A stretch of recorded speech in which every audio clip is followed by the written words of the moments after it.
আমি যখন ছোট ছিলাম খেলতে যেতাম মেঘের দলে। একদিন এক মেঘবালিকা প্রশ্ন করল কৌতূহলে, এই ছেলেটা নাম কি রে তোর? আমি বললাম ফুসমন্তর।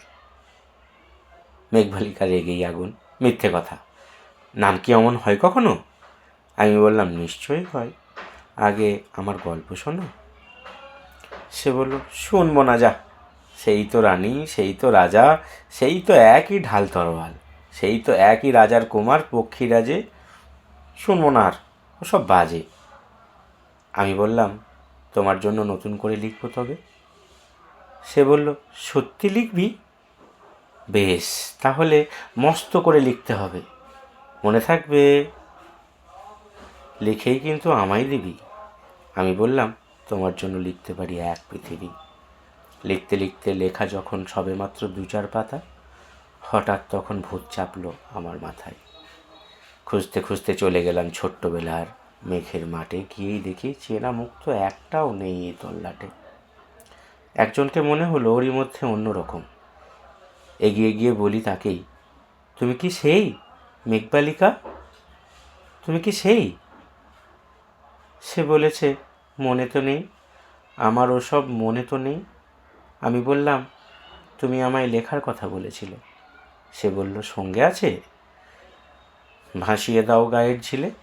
আর হ্যাঁ, শোনো, এখন আমি মেঘ নই আর, সবাই এখন বৃষ্টি বলে ডাকে আমায়।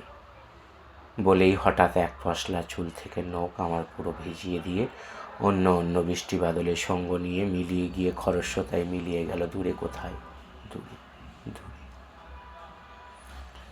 বৃষ্টি বলে ডাকে আমায়, বৃষ্টি বলে ডাকে আমায়। আপন মনে বলতে বলতে আমি কেবল বসে রইলাম ভিজে একসা জামা কাপড়ে। গাছের তলায় বসে রইলাম, বৃষ্টি নাকি মেঘেদের জন্য।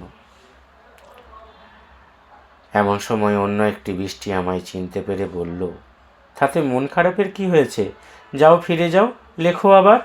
এখন পুরো বর্ষা চলছে, তাই আমরা সবাই এখন নানান দেশে ভীষণ ব্যস্ত। তুমিও যাও, মন দাও গে তোমার কাজে। বর্ষা থেকে ফিরে আমরা নিজেই যাব তোমার কাছে। এক পৃথিবী লিখব আমি, এক পৃথিবী লিখব বলে ঘর ছেড়ে সেই বেরিয়ে গেলাম। ঘর ছেড়ে সেই ঘর বাঁধলাম গহন বনে, সঙ্গী শুধু কাগজ কলম। একাই থাকবো, একাই দুটো ফুটিয়ে খাবো। 2-1 মুঠো ধুলোবালি যখন যারা আসবে মনে, তাদের লিখব, লিখেই যাব। এক পৃথিবীর 100 রকম স্বপ্ন দেখার সাধ্য থাকবে যে রূপকথার, সে রূপকথা আমার একার। ঘাড় গুজে দিন লিখতে লিখতে, ঘাড় গুজে রাত লিখতে লিখতে, মুছেছে দিন মুছেছে রাত। যখন আমার লেখবার হাত অসাড় হলো, মনে পড়ল সাল কি তারিখ, বছর কি মাস, সেসব হিসেব আর ধরিনি। লেখার দিকে তাকিয়ে দেখি এক পৃথিবী লিখব বলে একটা খাতাও শেষ করিনি। সঙ্গে সঙ্গে ঝমঝমিয়ে বৃষ্টি এলো খাতার উপর, আজীবনের লেখার উপর বৃষ্টি এলো এই অরণ্যে। বাইরে তখন গাছের নিচে নাচছে ময়ূর আনন্দিত। এ গাছ ও গাছ উড়ছে পাখি, বলছে পাখি, এই অরণ্যে কবির জন্য আমরা থাকি। বলছে ওরা কবির জন্য, আমরা কোথাও, আমরা কোথাও, আমরা কোথাও হার মানিনি।